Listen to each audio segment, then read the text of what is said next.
اللہ الرحمن الرحیم۔ سوال یہ ہے کہ وہ کون سی طلاق ہے جس کے بعد رجوع ہو سکتا ہے؟ جواب ہے، اگر بیوی کو ایک طلاق دی ہے یا دو طلاقیں دی ہیں تو رجوع ہو سکتا ہے۔ شوہر نے بیوی کو ایک یا دو طلاقیں رجعی دی ہوں تو رجوع ہو سکتا ہے۔ مثلا یوں کہا تھا کہ میں نے تجھے طلاق دی، یا یوں کہا تھا میں نے تجھے دو طلاقیں دی، یا ایک طلاق پہلے کبھی زندگی میں دی تھی اور ایک طلاق اب دی تو یہ اب دوسری طلاق ہو جائے گی، تو دوسری طلاق کے بعد رجوع ہو سکتا ہے۔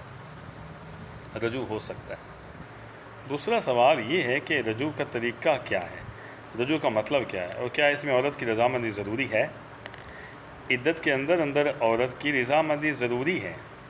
نہیں ہے، عدت کے اندر عورت کی رضامندی ضروری نہیں، بندہ رجوع کر سکتا ہے۔ بندے نے ایک طلاق دی ہے یا دو طلاقیں رجعی دی ہیں تو بندہ رجوع کر سکتا ہے، اور رجوع کا مطلب ہے کہ پہلے نکاح پر باقی رکھنا۔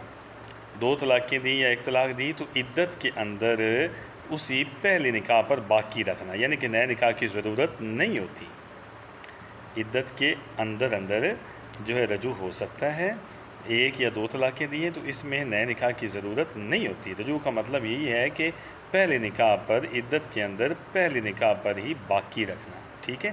عدت کے اندر رجوع کا مطلب یہ ہے کہ اسے پہلے نکاح پر باقی رکھنا۔ لیکن اگر ایک طلاق دی تھی یا دو طلاقیں دی تھیں اور عدت گزر گئی تو اب طلاق بائن ہو گئی، عدت گزر گئی تو اب جو ہے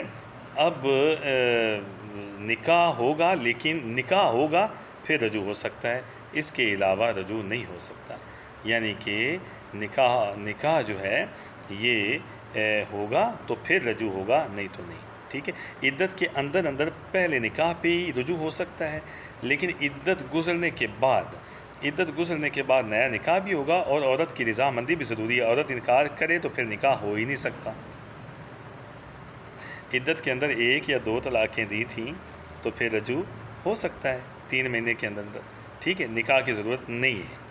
لیکن اگر عدت گزر گئی ہے تو پھر اب دوسرا نکاح ہوگا، یعنی کہ نکاح ہوگا لیکن حلالہ کی ضرورت نہیں ہے، نکاح نیا کرنا پڑے گا پھر بھی رجوع ہو جائے گا، نکاح نیا کرنا پڑے گا پھر بھی رجوع ہو جائے گا۔